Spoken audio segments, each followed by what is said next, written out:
আজ করব আমি নিম ডালনা সজনে ডাঁটা দিয়ে। তো তার জন্য আমি এই যে বাগানে চলে এসেছি। বাগানের নিম গাছের একেবারে কচি কচি নরম নিম পাতা তুলে নিচ্ছি।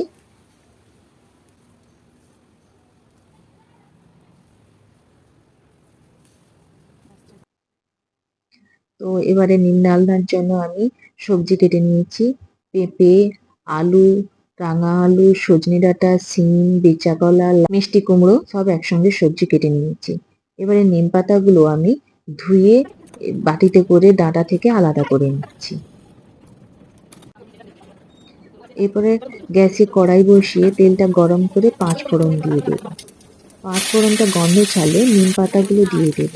নিম পাতাগুলো ভাজা ভাজা হয়ে গেলে নিম পাতাগুলো ভালো করে ভাজা হয়ে গেলে এবারে দিয়ে দেবো আমি কুচো চিংড়ি।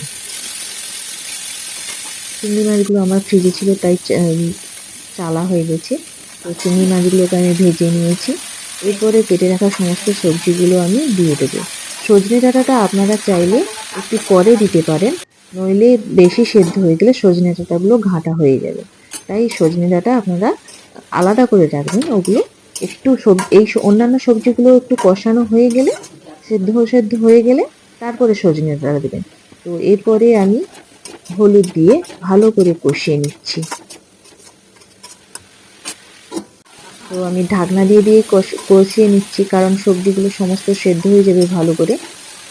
পাওয়ারটা আমি লো ফ্লেমেই করছি, মাঝে মাঝে মিডিয়াম থেকে হাই করছি, তবে বেশিরভাগ টাইমটা আমার লো ফ্লেমেই আছে কষানোর সময়। তো এরপরে আমি পরিমাণ মতো লবণ দিয়ে দিচ্ছি। লবণ দিয়ে ভালো করে সমস্ত সবজির সঙ্গে মিশিয়ে নিচ্ছি।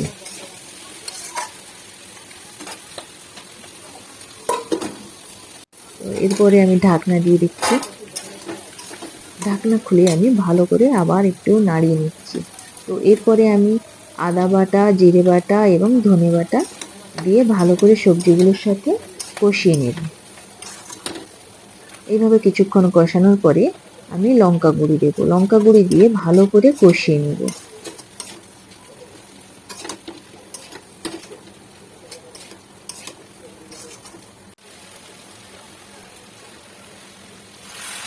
কষানো হয়ে গেছে আমার। এরপরে আমি পরিমাণ মতো জল দিয়ে দিচ্ছি। তো আমার সমস্ত সবজিগুলো প্রায় সেদ্ধ হয়ে গেছে, তাই আমি খুব বেশি জল দিচ্ছি না, অল্প পরিমাণ জল দিয়ে দিচ্ছি। জল দিয়ে ঢাকনা দিয়ে দিচ্ছি। ঢাকনা খোলার 3 মিনিট পরে আমি ফিরে এসেছি। এরপরে আমি এই খুন্তি দিয়ে সমস্ত সবজিগুলোকে একটু ভেঙে ভেঙে দিচ্ছি, যাতে সমস্ত সবজি একসঙ্গে মিক্সড হয়ে যায়। সমস্ত সবজিগুলো একসঙ্গে মাখো মাখো হয়ে গেছে। তো আমার রান্না হয়ে গেছে, আমি গ্যাসটা অফ করে দিচ্ছি।